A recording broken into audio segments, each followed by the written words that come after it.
D'abord, les migrants, les réfugiés, la France prend sa part, dit François Hollande, 24 000 réfugiés en 2 ans. L'Allemagne en a reçu quasi autant en 2 jours.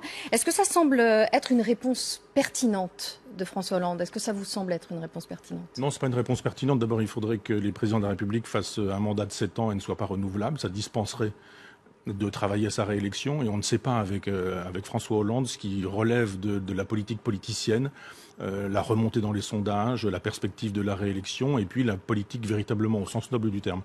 Je pense que tout ça est bricolage et magouillage et que on n'a pas de grands projets, on n'a pas de grande vision politique et historique. Là, pour le coup, on rencontre l'histoire.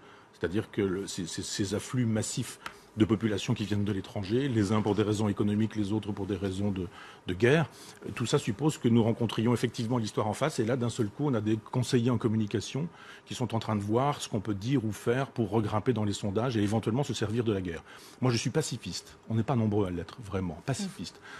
Pas bêlant. C'est-à-dire, je ne crois pas que la guerre soit toujours mauvaise. Je crois simplement que c'est tellement une catastrophe, la guerre, qu'il faut que ce soit uniquement défensif.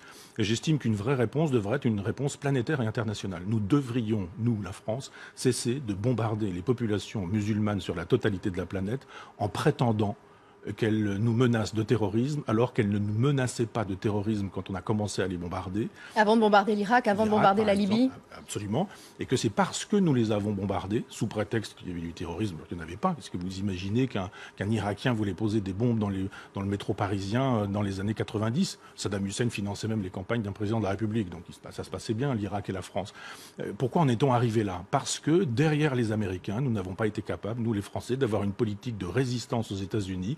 Nous sommes le caniche des Américains. Oui, et Chevènement avait bien raison de dire qu'il fallait une grande politique arabe. Il nous faut une grande politique arabe. Arrêtez de bombarder des populations civiles innocentes. Parce qu'effectivement, si on bombarde des gens de l'État islamique, on va bombarder aussi des victimes innocentes. Il ne faut pas imaginer qu'il y aurait d'un côté les terroristes, comme on dit, et puis de l'autre côté des populations civiles. Les combattants de Daesh sont des gens qui vivent avec femmes et enfants dans des villages. Donc on va tuer des gens et victimes innocentes. Et qu'est-ce que ça va donner quand on aura fait tout ça ? On aura enrichi les marchands d'armes, ça oui. On sait que les marchands d'armes sont ceux qui financent les campagnes présidentielles aux États-Unis, républicains et démocrates confondus. On voit bien qu'effectivement, quand on a fait des bombes, il faut les utiliser si on veut pouvoir en faire à nouveau, qu'il faut nourrir le complexe militaro-industriel. Nous n'avons pas besoin de ça.